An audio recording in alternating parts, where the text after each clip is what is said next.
Ooh, spooky. It's dark out here. Good morning. What is going on out there? The news is losing their minds. The Dems and the Judiciary Committee are losing their minds. Everybody's losing their minds. And you got to ask yourself, why? Why is everybody losing their minds at this point in time? Could it be that the IG report's out and a lot of people are afraid? I mean, did anybody see any of that? I don't even know what they calling it. They got so many different names for it. The impeachment, investigatory. We're just looking for something, anything we could point at Trump, jaywalking, something, hearing yesterday. Not an impeachment hearing because there was no impeachment vote. So what is it? And why is it? How many times are you going to ask the same people the same questions? I mean, I understand you're used to dealing with your own people. You lefty liberals who swing back and forth depending on which way the wind blows. I get Buttigieg or whatever, not Buttigieg, Beto, when he was running against Ted Cruz for Senate, was telling people literally, quote, yeah, go out and buy an AR-15. And now we're going to take your AR-15s and your AK-47s away from you. Make up your mind, jerk off. I mean, say what you want about Trump. Go back to his interviews from the 80s and the 90s. I mean, I don't remember what shows he was on. Merv Griffin, Phil Donahue, Dinah Shore, who the hell knows?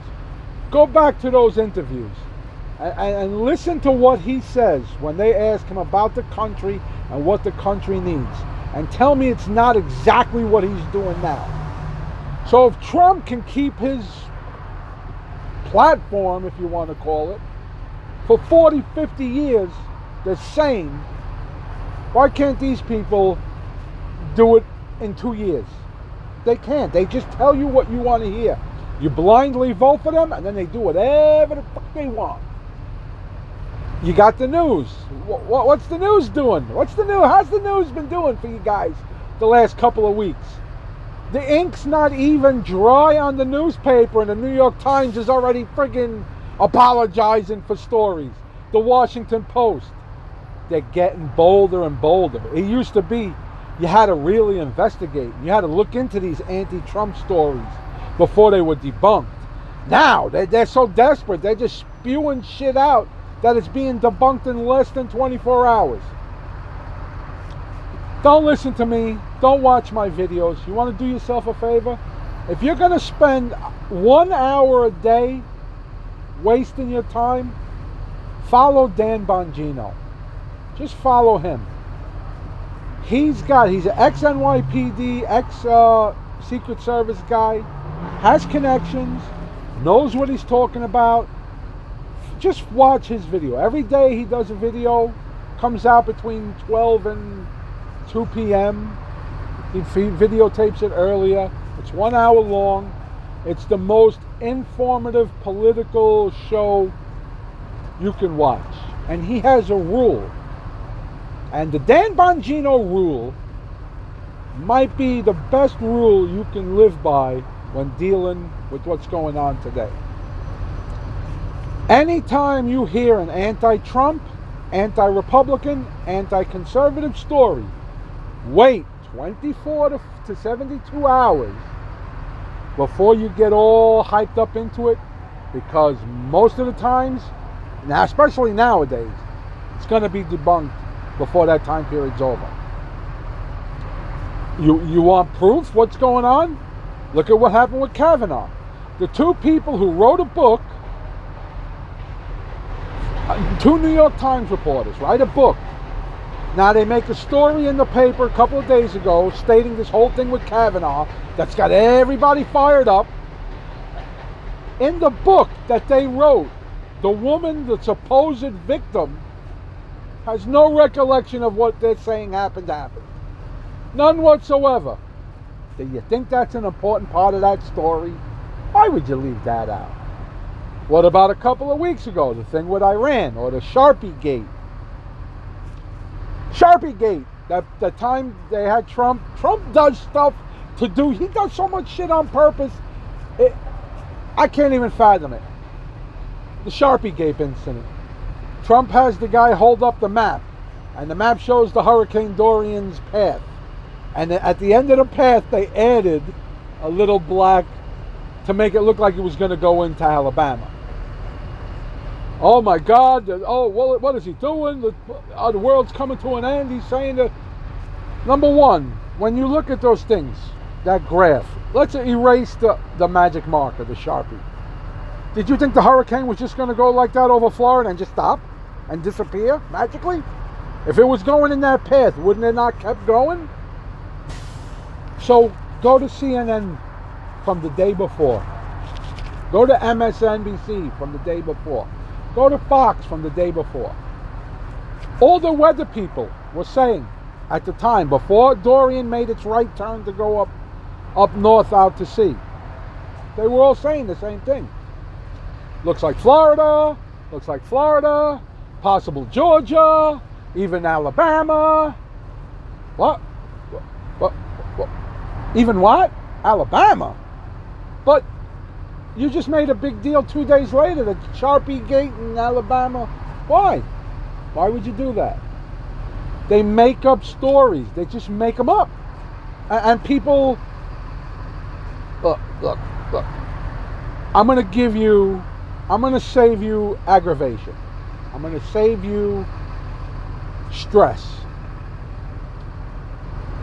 When you read a headline, if you are not going to read the whole story, because 9 out of 10 times, the actual part that refutes the headline is usually in the bottom of the story. If you're not going to read the whole story, disregard the headline. Don't even make the headline. I'll give you an example. It was on Dan Bongino's show yesterday. I don't remember the exact thing, but I don't remember the exact headline, I mean. But it was like, transgender fired. The headline made it look like a transgender woman was fired from a cafe or restaurant or something because of a conservative activist that belonged to a certain group. I forgot the name of the group. So you see this headline and you're like, oh, they fired a transgender person for being transgender. Oh my God. That's what the headline makes it look like. Then you read the whole story. This is the story. A woman who works for, I don't know if it's pro-life or whatever, conservative woman, comes into a shop, the cafe, restaurant, coffee, whatever the fuck it is. She comes in, she sits down, minds her own business, says nothing to nobody. The transgender waitress recognizes her. Now this is a regular customer. Recognizes her. Walks up to her, tells her something like, you got a lot of nerve being here, why don't you get the fuck out? That's the actual story. But what the headline should have said was, transgender attacks customer for no fucking reason whatsoever and gets fired. But that's not the headline, because that's not the narrative. The narrative. Here's another quote from Bongino. See, I can take this shit for myself, but I don't do that. Here's another quote. The media tells you a story, not the story. You understand what that means? They have a narrative. They have a story. They have they want to push an idea on you. So whenever a story can be manipulated to push that idea forward, they will do it. Every time Trump says something, take it for what it is. Take it for what he says. It may sound stupid. I'm telling you, there's a reason for it. Trump was crazy when he said Obama spied on, wiretapped him. He got the terminology wrong, but was he not 100% right? What about the time they asked Trump about, this was a big deal, when they asked Trump about our intelligence people. The U.S. He asked Putin or something, and Putin said whatever about the spying, and Trump said, "I believe Putin." And then the news was like, oh, "Are you saying you don't trust the United States intelligence?" What? He didn't say that. He didn't actually say that. Was he not right? Are we not finding out the U.S. intelligence was working against Trump? So he was 100% right again. Every time they try to make Trump out to be crazy, they try to make Trump to be crazy. But future proves past. Every time, that's a Q thing. Future proves past. Every time Trump says something, the news media goes bananas, blah, blah, blah, and then it turns out Trump is right. Sometimes you don't find out for a year. But Trump was right. It's insanity. So now why are they doing this? You got the stupid judiciary hearing. This what is it called? Impeachment, investigatory. What is it called? They don't even know what it's called. They asked Nadler, what the fuck is it called? He don't even know what to call it. Because there's no impeachment vote. So this shouldn't be an impeachment anything. But they need to keep the story out. They need that impeachment thing in your head. The far left is pushing the Democrat Party.